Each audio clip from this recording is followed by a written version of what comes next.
Hello everyone. आज हम count the triplets इस प्रॉब्लम को सॉल्व करने की कोशिश करेंगे। हम अलग अलग अप्रोचेस देखेंगे, उनकी टाइम कॉम्प्लेक्सिटी और स्पेस कॉम्प्लेक्सिटी का एनालिसिस करेंगे, एल्गोरिदम लिखेंगे और फाइनली कोड भी लिखेंगे। इस प्रॉब्लम में हमें एक एरे दे दी जाती है और हमें कहा जाता है कि ऐसे ट्रिपलेट्स निकालिए जिसके दो एलिमेंट्स का सम तीसरे एलिमेंट के बराबर हो। हमें ऐसे ट्रिपलेट्स का काउंट बताना है। ओके तो सबसे पहले हम कुछ चीज़ें नोट करते हैं जो प्रॉब्लम में बताई गई है। एरे हमें दी जाएगी एक। सेकंड कि इस एरे में सिर्फ डिस्टिंक्ट इंटीजर्स हैं मतलब पॉजिटिव नेगेटिव सब हो सकते हैं। थर्ड काउंट करने हैं, हमें काउंट रिटर्न करना है ट्रिपलेट्स का, ठीक है। और किस टाइप की चीज़, basically sum of two elements should equal to third, ये हमें करना है, ठीक है। तो बेसिकली अगर हमारा सोल्यूशन एक ब्लैक बॉक्स है, हमें एक एरे दी जाएगी और हमें रिटर्न करना है काउंट, राइट। तो अगर जैसे हम एग्जांपल के लिए ये एरे ले 1532, तो हमें देखना है कि जैसे इस एरे में ऐसे कितने ट्रिपलेट्स हो सकते हैं जिसमें पहले दो का सम तीसरे के बराबर हो। तो जैसे 1 + 2 = 3 है, तो ये एक ट्रिपलेट हो गया। ऐसे ही 2 + 3 = 5 है, तो ये एक सेकंड ट्रिपलेट हो गया। तो बेसिकली हमें 2 रिटर्न करना है। तो इस प्रॉब्लम को सोचने का सबसे ईजी तरीका क्या है? सबसे ईजी तरीका बेसिकली हमारा एम ये है कि इस एरे में से हम ऐसे नंबर्स निकालें, ऐसे कोई दो नंबर्स निकालें जिनका सम भी इसी एरे में मौजूद हो।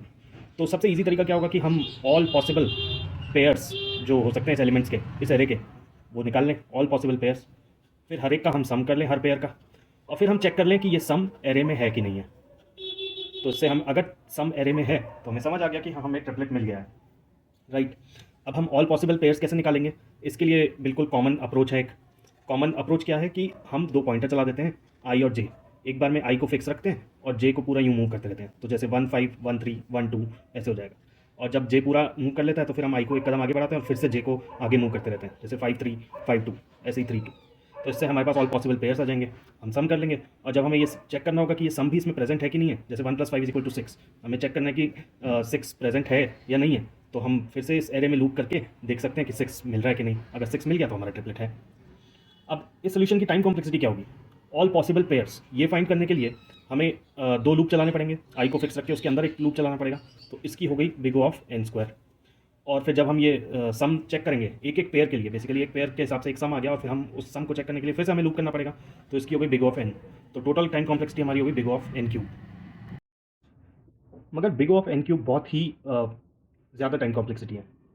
इसको हम किसी तरह से एफिशिएंट बना सकते हैं।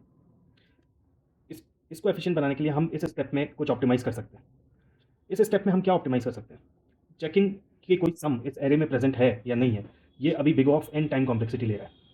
मगर हम ऐसे सोचें कि ऐसा कौन सा डेटा स्ट्रक्चर है जो big O of 1 lookup time दे दे, जिसमें हमें ये चेक करना हो कि कोई एलिमेंट प्रेजेंट है या नहीं है, वो बिग O ऑफ 1 में हो जाए।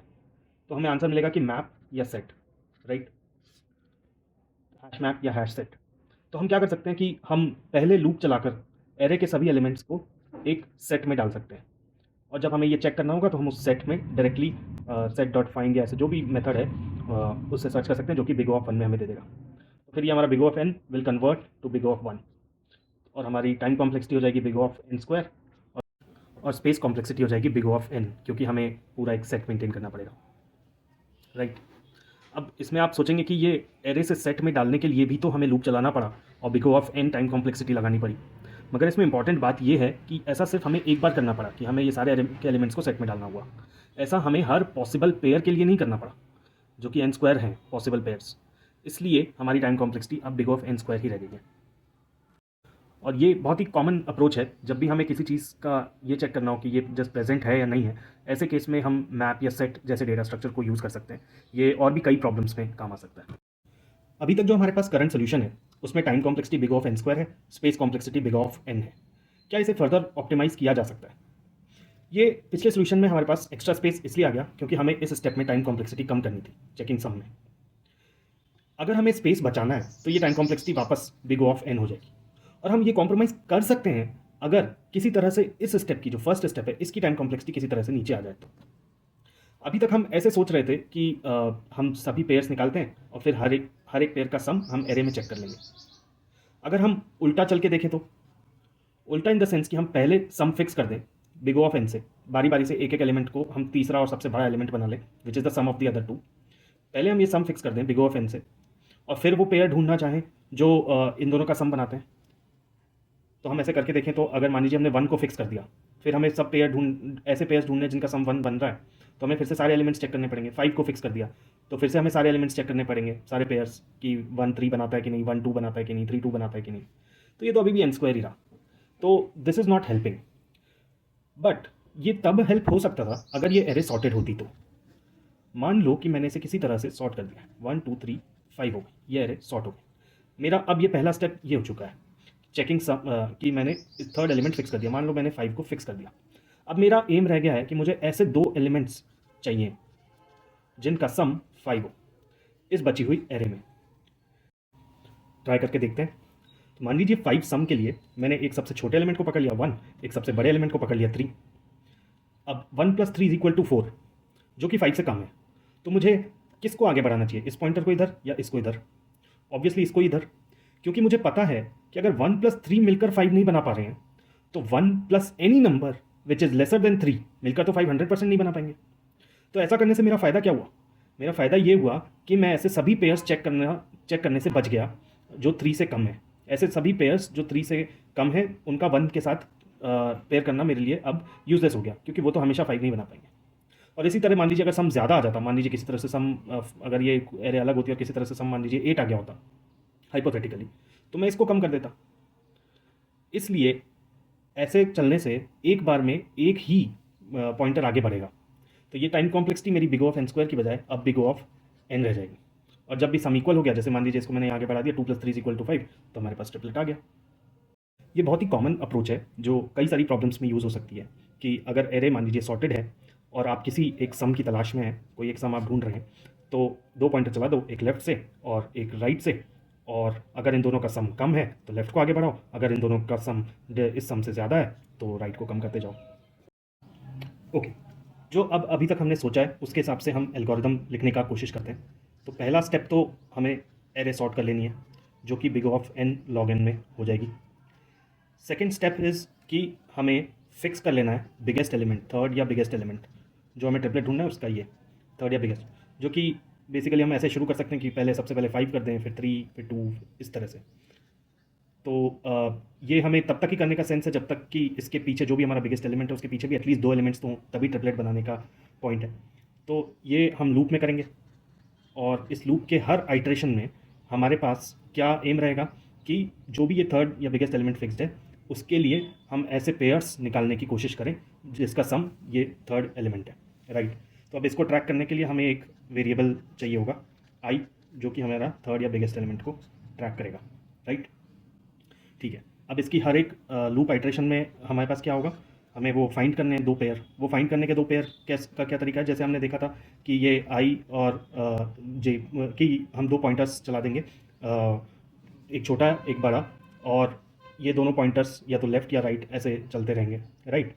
तो इसके लिए भी हमें एक फिर से लूप चलाना पड़ेगा बेसिकली, राइट। और इस अंदर वाले लूप के हर एक आइट्रेशन में क्या होगा, इसमें पहले तो हमें 2 पॉइंटर्स चाहिए जे और के, राइट। तो जे तो स्मॉल को ट्रैक करेगा, के लार्ज वाले को ट्रैक करेगा, राइट। और इसके हर एक इस लूप के हर आइट्रेशन में क्या क्या करेंगे हम, हमारे पास ए जे होगा, हमारे पास ए के होगा, राइट।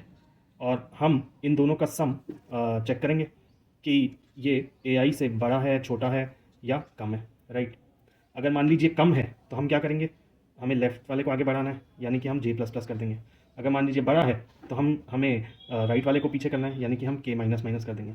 और अगर मान लीजिए कि इक्वल है तो इसका मतलब हमें ट्रिपलेट मिल गया, तो हमें एक वो काउंट बढ़ा लेना चाहिए। तो इसका मतलब हमें एक और वेरिएबल चाहिए काउंट, राइट। और काउंट हम जो है काउंट ++ कर देंगे अगर बराबर है तो, राइट। और जे और के का क्या करना होगा, हो सकता है कि जहाँ पर बराबर आए उसके बाद भी फिर से कोई 2 ऐसे पेयर निकल आए जिसका सम ये है, तो हम जे को भी बढ़ा देंगे और के को भी पीछे कर देंगे। अच्छा, जे और के स्टार्ट कहाँ से होंगे, जे तो हमेशा 0 से स्टार्ट होगा क्योंकि सबसे छोटा एलिमेंट 0 पे होगा, और के हमारा i-1 से स्टार्ट होगा, क्योंकि जहाँ पर भी हमारा अभी करंट बिगेस्ट एलिमेंट है उससे एक पहले से हम के को स्टार्ट कर देंगे। तो यानी यहाँ पर जैसे ही हम अपना बिगेस्ट एलिमेंट फिक्स कर देंगे, j = 0 और k = i-1 हो जाएगा, और फिर ये लूप चलेगा, राइट। और ये लूप कब तक चलेगा, जब तक j is less than k। Equal भी नहीं होना चाहिए, क्योंकि इक्वल हो गया तो फिर हम 3 अलग अलग एलिमेंट्स तो ला नहीं सकते, तो वो है, ठीक है। और इधर ये जो पहला लूप है हमारा, ये i is equal to n-1 से जब तक i is greater than equal to 2, यानी कि 0 1 2 यानी सेकेंड इंडेक्स तक रहता है, तब तक ये चल जाएगा, राइट। अच्छा, इसमें एक एज केस है। मान लीजिए एज केस ये है कि मान लीजिए एरे जो हमें दी है उसका साइज़, एरे का साइज़ ही 2 या उससे कम है, तो ऐसे केस में ट्रिपलेट हो नहीं सकता, तो हमें काउंट क्या रिटर्न कर देना है, रिटर्न 0। तो ये हमारा एल्गोरिदम हो गया। तो ये big of n log n लेगा, इसको फिक्स करना बिग ऑफ n लेगा, और इसके लिए हर एक फिक्स्ड एलिमेंट के लिए एक बिग ऑफ n ये भी लेगा। तो हमारा big of n square time complexity हो गया। हमने कोई एक्स्ट्रा स्पेस यूज़ नहीं किया, तो हमारा स्पेस कॉम्प्लेक्सिटी बिग ऑफ 1 हो गया। तो ये हमारा फाइनल सोल्यूशन था। तो टू समराइज, सबसे पहले हमने इस प्रॉब्लम को समझने की कोशिश की विद एन एग्जाम्पल। फिर हमने इसका जो भी सबसे ईजीएस्ट तरीका हो सकता था सोचने का, कि हम हर एक पेयर लें और फिर उसका सम निकाल करके सम की प्रेजेंस चेक करें एरे में, वो सोल्यूशन हमने देखा। उसकी टाइम कॉम्प्लेक्सिटी ज़्यादा थी, तो हमने इसे ऑप्टिमाइज़ करने की कोशिश की। हमने एक सेट यूज़ किया, एक एडेड स्पेस यूज़ किया, ताकि वो जो चेक सम वाला पार्ट है उसका बिग ओ ऑफ n की जगह बिग ओ ऑफ 1 में हो जाए, क्योंकि हमें एक पता है कि सेट में लुकअप बिग ओ ऑफ 1 में हो जाता है। इसमें फर्दर ऑप्टिमाइजेशन के लिए हमने पहले एरे को सॉर्ट किया, सबसे बड़े एलिमेंट, ट्रिपलेट के सबसे बड़े एलिमेंट को फिक्स किया, फिर उसके कॉरस्पॉन्डिंग स्मॉलर और लार्जर एलिमेंट निकालने के लिए हमने सॉर्टेड एरे में 2 पॉइंटर अप्रोच लगाई, जिसमें या तो हमें लेफ़्ट पॉइंटर को आगे बढ़ाना था या राइट पॉइंटर को पीछे, जिससे हमारी वो पेयर फाइंड करने वाली time complexity big of n square से कम होकर बिग ऑफ n हो गई। हमने इसका एल्गोरिदम लिखा और इसका code link with comments description में आपको मिल जाएगा। अगले वीडियो में फिर किसी और प्रॉब्लम के साथ मिलेंगे। Thank you.